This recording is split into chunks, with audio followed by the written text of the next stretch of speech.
శరణాగతికి చాలా విశేషమైనటువంటి శక్తి ఉంటుంది. శరణాగతి అంటే ఇక మనము ఏ ఉపాయాన్ని ఏ మార్గాన్ని పట్టుకోకుండా మన యొక్క అశక్తతని మాత్రమే వెల్లడించి మన బలహీనతని పరమేశ్వరుడికి చెప్పి పరమేశ్వరుడు మనని రక్షించాలని త్రికరణ శుద్ధిగా చేసినటువంటి ప్రార్థనకి శరణాగతి అంటారు. శరణాగత దీక్ష అని పడుతూ ఉంటారు.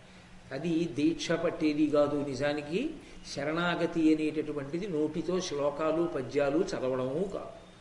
శరణం ప్రపద్యే అంటే శరణాగతి అవ్వదు. శరణాగతి చాలా చాలా కష్టం. శరణాగతి చెయ్యడం అంటే అంత తేలికైన విషయం ఏం కాదు. శరణాగతి చేస్తే పరమేశ్వరుడంతటి వాడు వశుడైపోతాడు.